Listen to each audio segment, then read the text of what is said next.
Well, good morning and welcome to the Big Scam Education Conversation, and thanks for joining us today. My name's Chris Sheehan and I run the scam strategy at NAB, and before that I spent 28 years with the Australian Federal Police. Sadly, I'm still chasing the same crooks. Before we get started, welcome to country or acknowledgement of country. NAB recognises Aboriginal and Torres Strait Islander peoples as Australia's first peoples and the traditional custodians of the land where we live and work. We pay our respects to their elders, past, present and emerging, and we're proud to live in a country which is home to the world's oldest living culture. Now let's get on to what we're going to cover today. I'm sort of here to set the scene and talk about the scam environment that we're in. Give us an emoji in the chat and you'll find that under reactions, typically at the bottom of your screen, if you've had a scam phone call, text message or email in the past week. Whoa, okay. That's pretty much everybody, and to be honest with you, that's not a surprise.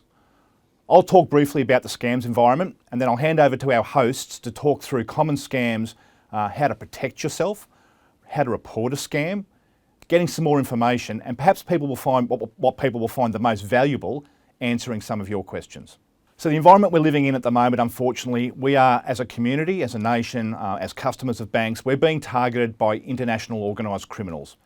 They run their businesses just like a real business. They have HR departments, they have key performance indicators, they have technology teams, and they're experts at socially engineering their victims. Often getting people to make the payment themselves in the belief that they're doing something entirely legitimate. The results speak for themselves. We've seen scam losses of $2.7 billion this year. The average loss from a scam is $97,200. And 92% of you, of Australian adults, have been exposed to a scam in one way, shape or form. Now that doesn't tell the whole story. It talks to the financial impact, but we know that from talking to our customers that scams can also have a devastating emotional and wellbeing impact that is long-term in nature, well after the money has been potentially forgotten about. Scams start in digital channels. 95% of scams occur through some sort of digital payment channel. They are presented to customers and to their victims on online platforms, social media sites, through electronic messaging services. While scam reports are up by 10% between October 2023 and March 24, the good news is that losses are down by about 17%. So what we're doing is starting to have an impact, but there's so much more that we need to do. Education is vital, and organisations like NAB have taken a leadership role at a national level to coordinate that education of the community, and today's conversation is a really big part of that. It's my pleasure to introduce to you Laura Hartley and Nikki Ruderman, our expert hosts for today. Laura leads our customer education and awareness team, and Nikki works in the front line in our fraud operations team, talking to customers who've fallen victim to scams and trying to help them recover from the event. So with that, I'm going to hand over and welcome you to Laura and Nikki. Thank you. Fantastic. Thank you, Chris. And hi, Nikki. Great to have you with me. I'm Laura, for everyone joining from home. Let's get started. We have a lot to get through today and we're going to keep the conversation moving. Just a little bit of housekeeping for you here. We're streaming the session live on TikTok on NAB's account, which is very exciting too. For those on Zoom, pop your questions in the Q&A at any time. We have a team who will help answer them and share links and resources with you. We'll also be sharing links to articles about the scams we're discussing in the comments section. Our team are also going to bundle up the questions as we go and feed some through to us live to answer. Please note you won't be able to actually see the questions for privacy reasons, but we are working on them and we will answer some live. A reminder, we are recording today's session. We will put it up on nab.com.au in the coming days. So Nikki, you can watch it with your grandma again over a cup of tea. And we'll send a follow-up email to everyone that registered for today with a couple of the key links and a link to that recording as well. Okay, Nikki, let's get started and over to you. All right, we are so glad that we're able to get everyone together today to talk about some of the top scams that are targeting Australians. So on the screen, what you can see are some of these top scams based on what customers are reporting to us, and these trends would be echoed across the broader community. Today, we're going to be covering a few of these in detail, like invoice and romance scams, but Laura, I might throw to you to kick us off with our first one. Absolutely, thank you. So let's get into talking about investment scams. With investment scams, we saw a massive $1.3 billion lost in Australia in 2023, according to ScamWatch, which is just an enormous number and far higher than anyone would like to see. What we mean by investment scams is they typically promise quick, high returns for minimal risks. Here are some NAB examples here we'll talk through in just a moment. What we find is that they are often about shares, foreign currency trading, term deposits, or cryptocurrency. So with our real NAB example, we spotted this on Instagram, obviously NAB branded, trying to get people to invest in something here. And after we saw this, we had it taken down after we reported it to Meta. Here's another example on the right here. This is a classic investment scam that would be sent on email with a shiny brochure pretending to be from NAB. Often these ones will even have a picture of the CEO, a nice commentary and a signature, and then they'll even have a phone number that says it's NAB and you can call through. And when they answer the phone, they'll say that it's NAB, and the hold music is even a match for ours. So they've done a really convincing job. And unfortunately, we know that people will fall for these. So Nikki, maybe you'd like to take us through some of the red flags. Yeah, of course. These are very, very convincing. So it's important to be aware of the red flags to look out for with investment scams. So one of the primary ones is out of the blue contact. So that could be through socials, emails, random phone calls, WhatsApp, and even quite randomly dating apps we see too. Criminals will promise returns that are significantly higher than the current market offerings, and the key catch that they promise is that they're going to be low risk. We say this a lot, right, Laura, that if it feels too good to be true, it probably is. Another thing to look out for is that the criminal pretending to be a financial advisor might say that they don't need an Australian financial services license to give advice, but they do. So with these red flags out there, now that we're aware of them, how do I protect myself against investment scams? Thank you. Thanks for asking. The good news is that there are lots of really simple things that people can do to protect themselves from investment scams. So let me take you through some of them now.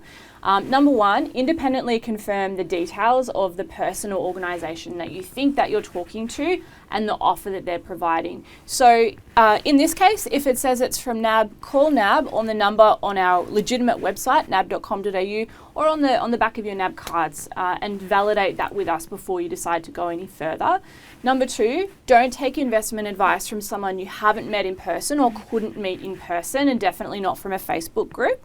And you can also have a look. ASIC has a really great list called the Investor Alert List of people and companies you definitely should not deal with.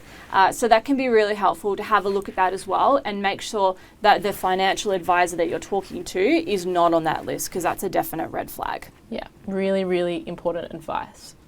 All right, let's throw to our next scam. So we're going to talk about invoice scams next. And ScamWatch reported that last year, Australians lost $91.6 million to invoice scams. And just so that everyone knows, these types of scams can also be known as payment redirection scams or business email compromise scams. In these cases, criminals will impersonate a person or an organisation by compromising their email accounts or sending very similar emails, and they're going to intercept invoices and change payment details. So these criminals are relying on you not noticing that those details have been changed and paying them instead of your intended recipient. So what we have on the screen here is actually a real life example. So Julie was it was a pretty big moment in her life. This is a real customer. She was expecting an email from Barry, her conveyancer, about the account details to pay her house deposit to. Now, the criminals were aware that this deal was happening, and as soon as Barry sent the email, they followed up with the scam one on the right just 30 seconds after. And naturally, this email had different account details, and yeah, it was very, very similar. Yeah, that's hard, isn't it? Because Julie's really excited about her house purchase. She gets an email from Barry, who she's really been talking to. But as you said, the criminals are in his account, watching and waiting. And as soon as this real email comes through, 30 seconds later, whoops, wrong bank account details, pay it there instead. So very few people are likely to question this, unfortunately, aren't they? They're going to pay that money to that new account from Barry. Yeah, especially the timing being that close as well. Absolutely. So maybe I can take us through some of the red flags. So number one for invoice scams, it's a request to pay money to a new account or changes in bank account details. This is a classic example. Real account details, whoops, sorry, wrong account, pay it here. And it might be an invoice with a periodic payment. You're asked to make it to a new account or at an earlier date, or be told there's a duplicate invoice. And often there'll be that request to pay money urgency as well, because they want you to pay it now before you stop and actually validate what's going on. Okay, all right. So that's really, really good signs to look out for, but how do we protect ourselves? I'll run through a couple of those. So don't just rely on the email or the contact details in the email you've received to verify the account number that you're paying. Whether it's your lawyer or car dealership or real estate agent, call them on a number that you've contacted them on before so you can verify those account details. Also, another tip that we have is to use PayID. So PayID provides an opportunity for you to see the full legal name of the account that you're intending to pay, which I know Laura gives us when we're making payments, a bit more confidence about where those funds are going. Yeah, absolutely. And a really crucial one that we're going to mention a couple of times throughout this conversation is turning on multi-factor authentication on your email accounts to help prevent criminals from gaining access. So multi-factor authentication can mean that a security code or an SMS is sent to you when there's a new login being attempted. And it's really, really important to remember that never share these codes with anyone, especially if they ask for them. So with that being said, we've covered a couple of scam types now. I think we should get the audience involved and go to some questions. Fantastic. Let's do Perfect. it. Let's do it. Let's see what's coming through. Okay. This is definitely a question that I'd ask if I was coming to this session. Laura, I'll give this one to you. Will I get my money back if I've been scammed? Thank you. Really important question, and one that we hear a lot, obviously. So number one, NAB will refund you absolutely if the bank is at fault. So the example we like to give, if I'm standing at the petrol station and someone snatches my credit card out of my hand and runs away with it, I will get my money back. I was not at fault. Same if my credit card gets skimmed, and that means someone reads it maybe at an ATM, or when I go to pay for something, a criminal group skims it and steals the details. I'm not at fault. I'll get my money back. And NAB's role when it comes to scams is to do everything we can to get money back for our customers, including talking to the recipient bank where the money was sent. So that's absolutely our priority. Often criminals will engineer you or someone into making the payment themselves, so it can be really hard for the bank to detect, because as far as we can tell, you've made it on your normal device, you're logged in at home. It's very hard for us to detect, so that can complicate things. And recovering the money can be really difficult because of the speed and sophistication of criminals these days, and also instant money transfer.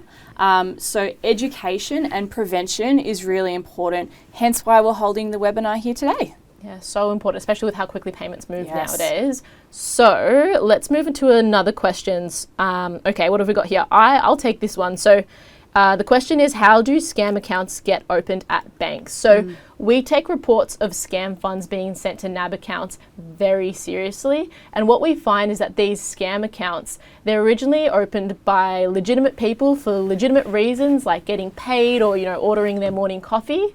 One day the account is being used legitimately, and then the following day we might receive a report that scam funds have actually been sent to that account. So when we contact these account holders, the story that we'll usually receive from them is something along the lines of, my boyfriend of a couple of weeks has asked me to receive some funds and send them on to a friend who's having some issues with their account. So by this point, that bank account is actually being used to funnel proceeds of a scam. Now, NAB will always cooperate with law enforcement and regulators in an effort to stop scams and financial crime. And for us, this can include freezing accounts or even exiting customers from NAB. All right, that's a couple of questions answered. Let's get into another scam type, Laura. Let's go. Okay. Okay, my turn. Now we're going to talk about romance scams. So reaction time, hope you're ready on the buzzer. Who here has seen the Tinder Swindler? I certainly did. Put a thumbs up reaction in the Zoom if you watched it during COVID like me. Have you seen it, Nikki? Definitely seen it. Yes. If you haven't, it's a real story of a romance scam. So while many real relationships and successful ones start on dating apps like Tinder and Hinge, we also see a lot of scam activity, unfortunately, on these platforms. And so in 2023, we saw Australians lose $201 million to romance scams. And I think that one hurts particularly much because not only was there a financial loss, but these are people who legitimately thought they'd found love. So that's got to hurt. And some of these scams happen quickly, while others will go for months or even years. These are ones where we often see criminals play the long game. But eventually, someone will often ask you to send money or invest in something under the guise of that romantic relationship. Yeah. And the case study that we use, a recent one, was a customer, a 65-year-old, came into a Sydney branch wanting to transfer $1 million for their fiancé, whom they'd never met, and it turned out they were a criminal. Now, the banker involved recognised the red flags of this scam, and they asked the right questions about the size and purpose of the transfer and stopped the scam in its tracks, which is just amazing. That's amazing. What our branch staff do is genuinely incredible. Such an important role. Mm-hmm. All right, so for those out there looking for love, look out for these red flags. So while some people are really good at being romantic, it doesn't seem to come as organically for criminals. So NAB actually partners with ID Care, and they shared with us this script, which is actually what criminals have been using to melt hearts around Australia. I don't know, will this work on you? Oh, I'll have to give it a go. Yeah, I don't know. It's a little bit cringy, but red flags that you'll see in romance scams is the criminals will profess love quickly and they'll try to get you quite swept up. They'll also have reasons about why they can't meet in person, so they work overseas for a government department, they're in the army. What's one of the other ones we often hear? It's maybe a charity. They're a real do-gooder. Yeah, charity is definitely a big one on that list. And they'll have reasons why they're reluctant to video chat, and they'll make excuses about why their webcam on every single device they might own doesn't work. And also a key red flag, this is definitely a standout, is they'll ask for money for a personal, financial or medical emergency. So with those red flags established, how do we protect ourselves? Yes, good point. So again, there's some really great ways people can take action here. So number one, don't send money or transfer money to someone you haven't met in person. That's really critical. And if you have suspicions that maybe your romantic partner that you've only met online might not be for real, you can do name or reverse image searches, which is where you take their picture and see if anyone else is using it online, which means maybe that it's not the real deal. And make sure that you tell friends and family about that relationship. Don't keep it a secret. And you can ask a trusted friend or family member for some objective advice about, do you think this is a legitimate relationship? And especially if you're being asked to transfer money. Yeah. And one thing that NAB has done, we've put payment alerts in the NAB app and internet banking for romance scams. So that means if a customer goes to make a payment that looks to us like a potential romance scam, they might see a real-time alert telling them a bit more about what romance scams look like, and they just can decide whether to proceed with the payment or back out altogether. And that's been really powerful actually for customers, and we've seen some really good results for that. Yeah, I did see some insights about how effective they are, so they're really, really important. Yeah. All right, let's move on to the next scam type, shall we? I think it's time to get everyone involved a little bit. So what we're going to do is put your virtual hand up if you have received a text message from Australia Post about a missed package delivery. These are so inconvenient. This is the worst. These are the worst of the worst. All right, what about a friendly reminder from Coles about your rewards points being about to expire? Yes, always in the middle of the night. I'm not sure why. There's just some weird urgency around midnight to get your Coles points. What about also perhaps a phone call from the Australian Tax Office about your up-and-coming tax refund? Yeah. Okay, we are getting a lot that whole time. So many responses were coming through. So if you've received any of these, you've already experienced phishing. So what is it? There are definitely no phishing rods involved, but phishing is where you're contacted through call, text or email, and the criminal is usually pretending to be from a trusted business, like a telco, a government department, or even sometimes we see family and friends, right, Laura? So the aim is to make you believe that you're dealing with the genuine business or person. These criminals will try to hook you in to hand over personal information that can lead to your money or even your identity being stolen. And I know, Laura, you've got some NAB examples for us to go through. I do. So what we have here to talk about is a really classic example that we see where you'll see the sender name at the top is NAB, and the first three messages are legitimately from NAB. We're talking to Vicky. We've approved her personal loan. She's got a new car. She's very excited. And you'll notice they don't have any links. They're not asking her to do anything in the message. And even where she needs to accept documents in internet banking, they say go to internet banking and do it separately. as opposed to the message at the bottom that says your NAB account has been suspended. Click here for re-verify your data, which is a very different kind of message. It's not calling Vicky by her name, and it's got a link to click on and provide information, which is verification-nab.info. So when a lot of people see this, they worry that NAB's somehow been compromised, and that's how that message has appeared here. And we want to reassure people that's not the case. It's one of the times we've got to actually admire a little bit what criminals have come up with. And they worked out they can use online portals to send bulk SMS that have whatever sender name they want, such as NAB. And it meant that their phishing message would appear in a thread with legitimate messages like this. So NAB's taken action here in the last 12 to 18 months. Number one, we've removed links from NAB messages to make it easier for customers to tell if something's really from NAB or not. And number two, we've been able to work with the telcos to lock down that sender name NAB to make it much harder for criminals to use it for their own benefits. So what that means is now, by and large, you shouldn't see phishing messages appear in your legitimate conversation with NAB, which I think is great news for customers, right? These were definitely quite convincing when they were happening. Yes. All right, let's run through some red flags to look out for with phishing. So a really common one is there's a sense of urgency to take action. So that's to click on a link, call a mobile number, scan a QR code to avoid some kind of problem. And there's always something inconvenient like being blocked or missing that delivery we spoke about or being fined. And sometimes the incentive to take action is actually something positive like getting your tax refund, which we get quite a few of those. That's what I'm hoping for. And I'm waiting for that tax refund. But the other thing that is really important with these messages is they often will be quite generic and they won't address you by your name or really allude to where they're from because these criminals are sending them out to a number of people. Another thing that you'll also spot is that the contact details from the web address or the email that you've been contacted on, they might be slightly different to what you may expect. So there could be a 1 instead of an I. There'll just be something not quite right. Absolutely. So maybe I'll chime in here with how you can protect yourself. So as we've just talked about, NAB now doesn't send links in unexpected text messages especially. So if you get one like that, it is definitely a red flag. Don't click on that link unless you're sure it's legitimate. If you're not sure, you're welcome to contact NAB if the message says it's from us. Call us on the number listed on the back of your cards or at nab.com.au. I'm more than happy to confirm whether that message was legitimate. And you can also log in via the app or internet banking on our website to have a look if there is a problem with your accounts and deal with it in there if need be.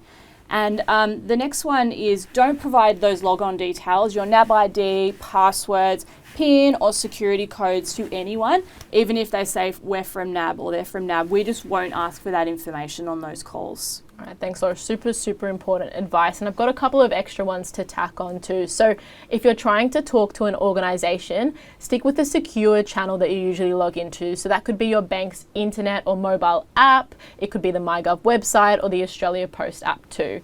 And just like we mentioned with invoice scams, turn on multi-factor authentication for your banking, emails and other online accounts is really important. And importantly, just to really stress Laura's point that NAB will never ask you to provide your personal or banking details to us because we can see all of that information on our end. We'll never need to call you and ask for it too. I think you've got some more examples actually because there's so many of them around. Did you want to take us through again? Yes, here's one I prepared earlier. It's a NAB branded phishing site. So if you use our internet banking platform on your computer, you'll know this is what it looks like. But this is actually a fake website set up to copy ours. And so like we said, we encourage people to access internet banking by typing nab.com.au into their browser. You'll notice here that's not where we are at all. This one is ltdagus.com.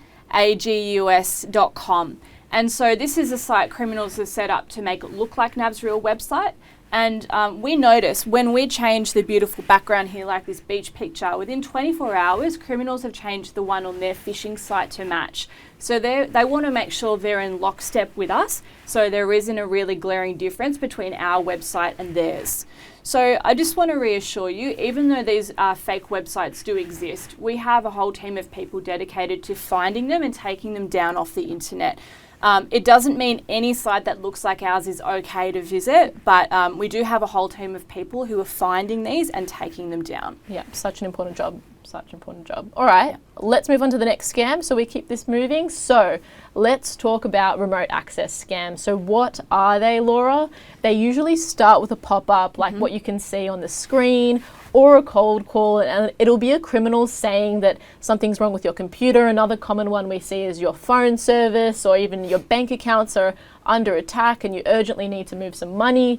The criminal on the phone, or however they've reached out to you, will seem kind and generous enough to try to help you out with your problem, but in order to help you, they'll ask for remote access to your device. So what that can mean is installing a software like TeamViewer so that they can help you remotely. And as part of the troubleshooting that this criminal is doing, they might ask you to log into your banking for whatever reason that they justify it as. And even though you might have a different screen that's facing you while they're remotely accessing your computer, in the background they could actually be making transfers out of your account. So it's a pretty intense scam, and it's really important to be aware of the red flags. So Laura, let's go through these. And it's one, isn't it, Nikki? People often get swept up in the moment and they're a bit panicked about what's going on. So I think it's really good to talk about the red flags here and then about how you can protect yourself. So red flags, it's that unexpected phone call or a pop-up on your computer saying that there's an issue with your computer, with your banking, or maybe with your internet. And we've heard them say, Nikki, your internet's broken and you're breaking the internet for everybody, and so we've got to fix it. So it can seem really dramatic. And they're going to ask for remote access to your devices and probably ask you to download special software to help them fix your problem. And they're going to provide that sense of urgency as well. So it's happening right now, and if we look at it right now, I can help you stop that person who's getting into your account. So that's the kind of language and urgency that they're going to apply to this. Definitely feels like a lot of pressure in these scams. So how do we protect ourselves? So if you're in doubt about someone who's called you or reached out to you, hang up politely possibly, and call NAB with the number on the back of your card or on our registered website too. Also, we recommend to not provide remote access to your devices, and definitely don't share any PINs, passwords, or banking information or personal information, especially to anyone who's called you out of the blue. And also, if you do think that there's been an issue with your device, or you have installed one of these softwares, contact a trusted IT provider and not just anyone that's reached out to you out of the blue. Okay, next scam. Let's go through it. So, online shopping scams. Who loves a sale? Love a bargain. We love a sale. Yep. We love a sale. I mean, sometimes when our handbags that we're looking out for are $2, we kind of know it's not real, but some of these can be really, really convincing. So let's talk about shopping scams. This is a really broad category of scam, and they often start on social media or on websites that facilitate some kind of marketplace. This scam can also be known as a buying and selling scam, and ScamWatch reported that last year, Australians lost $14.9 million to these. Wow. These scams capitalize on things that are topical, like concert tickets or people wanting to buy a puppy, fake fashion websites that impersonate your favorite brands. Yeah, it's a lot. Red flags, Laura? Yes.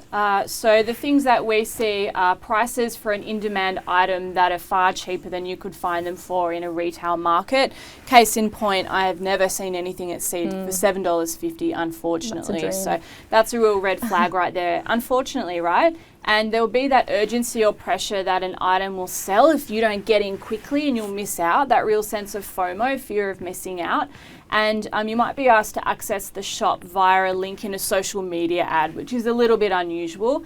And when you have a look at it, the social media profile or the shop is fairly newly created. It hasn't been around for very long, and it's not very established. Really important red flags to look out for. So, how do we protect ourselves? Because I'm sure many of us have seen one of these scrolling through a social media platform. We suggest to follow your favorite brands on social media, and usually that's your best place to find out about a promotion. And the best part is it's probably real.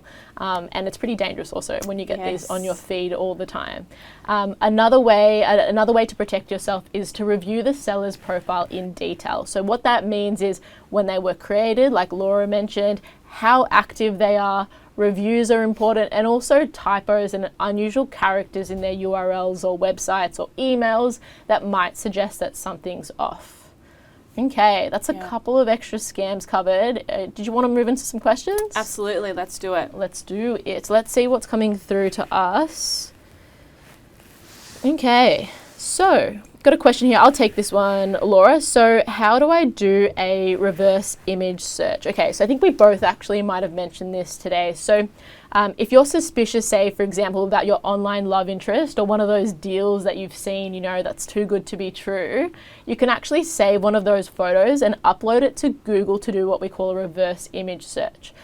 That search engine will actually scour the internet to see if that picture's been used before elsewhere or it's linked to someone else. So that can often be indicative that, say, if you're talking to someone who's called Laura and the image ties back to someone's profile that is called Jenny, that could be your sign that something's not quite right. But if you're after the specific steps, I'm sure you can Google how do I do a reverse image search on Google, and it can walk you through step by step as well. Absolutely. All right, let's go to another question. Let's see what's coming through. We're getting quite a lot of questions coming in. Let's see.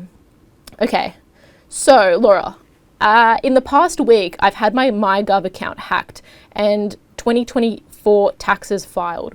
What's a good way to protect your data and multiple password-based websites? Thanks for sharing. That sounds really stressful. Number one, I hope you've talked to MyGov about that and they've been able to lock down your account and talk to the ATO.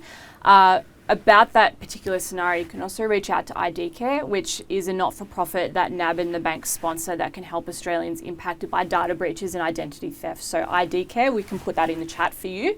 And then moving on to the second part of your question about passwords and how can I remember passwords for lots of different websites. We really recommend using a password safe. That's a program or an app you download on your phone or devices, and you only need to remember one good password to get in, and then it can securely save all your other passwords inside the encrypted vault.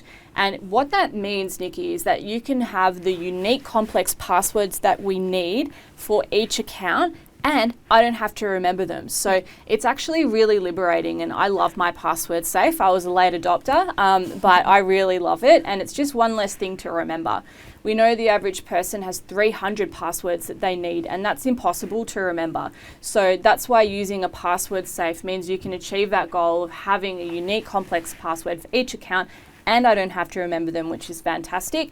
And then to cap that off, you can also turn on multi-factor authentication for MyGov and your email and banking and all those other places. Superannuation is a good one too, to make it harder for someone to get in there that we don't want in there. Yeah, I didn't realise 300 passwords per person. That's a lot of unique passwords. Adding to that mental load, hey? Absolutely, my goodness. All right, so let's see, we might have time for another question as well. So, all right, Laura, you mentioned pay IDs. Actually, we both mentioned pay IDs, but you mentioned pay IDs are helpful. Are there pay ID scams?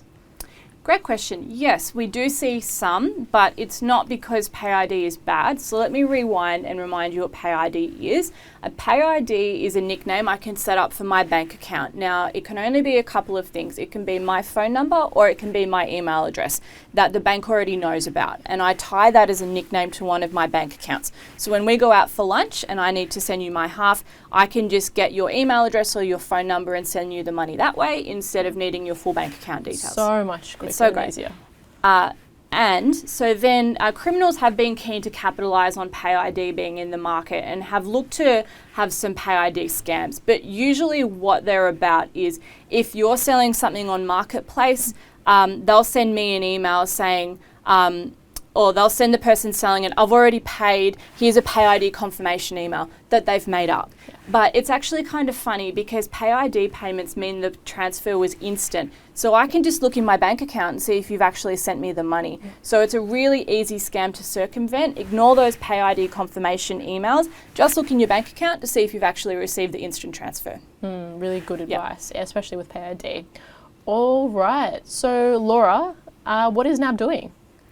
Yeah, thank you. So we're going to zoom out now and have a look in general about what is NAB doing. So we've already talked about a few of these today, but let me just rewrap them for you. So number one, we have collaborated with the telcos to restrict the use of NAB's phone numbers and also NAB sender ID. So we were seeing criminals pretend to call people pretending to be NAB from our general number, which is 132265. So what we've been able to do is restrict that down to make it much harder for criminals to make outbound calls looking like they're NAB, which I think is really helpful for customers. And like I said, we've also restricted the use of our SMS sender name NAB, as it's much harder for criminals to impersonate us that way as well. We've taken links out of those SMS, especially messages that you weren't expecting, to make it easier for customers. And we've introduced those payment alerts as well. So we talked about romance scams, but they're also there for ticket scams, investment scams, and a few other kinds as well. Awesome. I think you've described those as speed bumps when people are making payments, which is a really good way to think of those payment alerts. Chance to slow down and have another look before you commit. Absolutely. So today we've talked about red flags for specific scams and specific tips for these. But with that said, Laura, we know that the scams landscape is always evolving and criminals are always tapping into what's timely and topical in order to find new ways to unfortunately rip people off. So while the scam of the day might change, there are some kind of timeless bits of advice we'd like to make sure that everyone can remember if they're trying to determine whether they're dealing with a scam. So they're on the screen now, and these 4 tips are: there's a play on emotion. You'll typically find yourself feeling very invested into why you urgently need to make that transaction. There'll be some sort of unusual payment request that's really out of the blue. It'll be too good to be true. So we mentioned that with shopping scams and invoice scams, and probably the one that I hate that criminals use the most is a sense of authority and urgency in order to pressure you to make that payment, which is pretty awful. I know you've got some more additional advice for people as well. I do. So just as those red flags are persistent against different scam types and into the future, so is our advice. So this advice persists even as the scams change. So number 1, stop, check and protect. And that really applies to any type of scam. If you're unsure, stop, think about it, ask someone, check with a trusted family friend or co-worker, something like that, and then take any steps you need to protect yourself. Verify the information that you've been given by calling the organisation, such as NAB, on the number on our website or on your card. And just don't share those security codes, PINs, passwords. The bank will never ask for that information. And like you said, don't bow to that sense of authority. Be a rebel and don't be pressured to make that payment before you've gone ahead and confirmed it independently. Yeah, really, really important advice. So, Nikki, if I do think I've been scammed, because it can happen to the best of us, what should I do? Okay, that's a really important question to ask, especially in this conversation. So contact your bank immediately. So at NAB Fraud Operations, where I work, as soon as you give us a call, we'll secure your accounts in order to prevent from any additional loss. And pretty much at that point, we'll start an investigation. We work with banks and financial institutions in order to try identify where the funds are at and recover them back to us so that we can get them back to you. So time is really of the essence here. But what about if I haven't personally been scammed, Laura, but say I've spotted one of these unusual ads and I want to help protect the community? What do I do? Yeah, thank you. So we ask that if people see a NAB-branded scam call, phishing message, text, that they report it to us, and they actually come through to my team. So that's fish@nab.com.au. Please report things to us, or you can text them if it's an SMS. And we take those reports and have the sites taken down, like I mentioned before, and we also use it to publish alerts for customers in the community on our website. So it's really important, and we thank you in advance for forwarding things to us. Yeah, scrolling the website to see those examples is really, really useful. And that's a great segue to our website. So we have lots of information at nab.com.au/security. We have a big security hub written for the average person, non-technical, with information for consumers and small businesses. There's security alerts, there's articles, there's videos, there's podcasts, and we run a monthly webinar just like this one. So you're welcome to come along to those. And ScamWatch also has really great information on their website about scams, and you can also report a scam directly to them as well. Really, really helpful, and both really good websites. Thank you. Okay, so time to get some more questions from everyone. Let's have a look at what is coming through. Okay, we've got quite a few questions coming in, and all right, I'll go to Laura, and I promise I'll take the next one. I'm just giving you a hard time. But if I go to nab.com.au, how do I know it's your legitimate website? Great question. NAB owns nab.com.au. Sometimes, like you said, you might find phishing sites with variations where instead of it might be nabb.com.au or things like that. So that's why typing it in yourself is really important to validate you've gone to the right place. some people like to save it as a favorite or something like that. Or that's why the app is great as well. They're both as secure as each other, as long as you make sure that you're in the right place. Yeah, those secure login channels that we were talking about before, really important. Okay, let's take a look at the next one. So, okay, good question, interesting question. I'll take this one. So, what is one of the most common calls that we receive? So, actually, one of the most common calls that we receive is people and customers who've just received a phone call from NAB, and they're a little bit suspicious, and they've hung up on that person, and they've called us to confirm whether it was in fact a call from us. So, in fraud operations, we have teams that are reviewing payments, and if something's urgent and we're really concerned about something, we might try to reach out to a customer, but we will never make those customers continue the call. We'll actually encourage people to hang up and call us back on the number on the back of their card or on the website, just to be sure. That's great. And I know I've been at an ATM before and maybe withdrawn more money than usual in a different place, and I've got a text from NAB saying, was that withdrawal you, 1 or 2, yes or no? And you can just press yes, 1, and off you go. So there's some really easy ways in there to help validate whether it was really you. Super quick, usually. Yeah. All right, so let's take a look. Some more questions. We are getting lots and lots of questions coming in, Laura. Fantastic. And I know we've got our chat team responding to a couple of them and linking some articles. So we'll see what we can get through today. So I've got here, does NAB name match on accounts? Really good question, thank you. So when it comes to name matching or name checking against accounts, it's something that simply wasn't integrated into the banking platform when it was built years ago. But the great news is that's what PayID is there for, and that's why we really encourage PayID. That nickname for your bank account means when I go to pay someone using a PayID, I can see the full legal name of the person I'm about to pay, and that provides a really fantastic check. Yes, I am paying Nikki. That is who I intended to pay. I'm confident to proceed. So we really recommend PayID. Super quick, like we said as well too. Let's get to another question. So, Laura, what is the government doing about this, I guess, the scams epidemic that we're seeing? Really important question. So a couple of years ago now, the government set up a new National Anti-Scam Centre, which NAB is a proud partner of, and they coordinate efforts like Scams Awareness Week, which it is this week, and they've also spearheaded a number of initiatives that the banks have signed on to do things like payment alerts, but also a number of initiatives to provide extra friction in the payment system and extra speed bumps for customers sometimes to slow down those payments and make it easier for customers or for the bank to spot something before it goes wrong. Really So we're really working on that national coordinated approach that Chris mentioned before.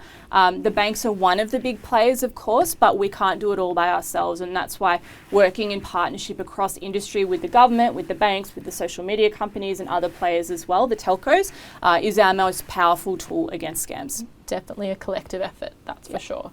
Okay, I think we have time for one more question. Okay, so with the future of scams and not being able to predict things, what do you anticipate is coming? That's one of the things I love so much about this career is you don't know what's coming around the corner, and it keeps it really fresh. And in terms of predicting the future, we're talking a lot about AI and deepfakes right now. And so for anyone maybe uninitiated, that means that criminals might be able to take, for example, your voice and your image and manipulate it to say things that you didn't say. And that might be calling me to ask for a funds transfer, for example. And it wasn't really you who did it, but if I see a video of you and you're talking to me asking for it, that would seem very convincing. So we've started to see reports of that overseas in the US, the UK and in Asia. We're not really seeing it happening here in Australia right now, but it can be a really good crystal ball for what's going to come down the road. But the interesting thing to me is even though they sound really futuristic, these AI and deepfake scams, the advice is the same. If I get a request from Nikki to make a big payment that I'm not sure about, I should hang up politely in case it really is my boss and call back on a trusted phone number, ask in person, something like that to check it was really them. So those existing pieces of advice about how to protect yourself will outlast the scams we see into the future. Super important. Evergreen. Yes. Well, I think that's all we have time for today. So thanks so much everyone at home for joining us, and thank you for being my wonderful co-host Nikki. We hope you all found the session really informative. We would love your feedback, so please take a moment to provide us some feedback. You'll shortly see a poll on the screen, or after the Zoom finishes, there'll be another chance to provide feedback there. A reminder, we will send you a summary email with a link to the recording so you can watch it again with your grandma, with your neighbour, or with your book club, for example. And Nikki, any final words? Just want to thank everyone again for joining us. It is a really important conversation, especially in Scams Week. And remember, scams can happen to anyone, so stop, check and protect.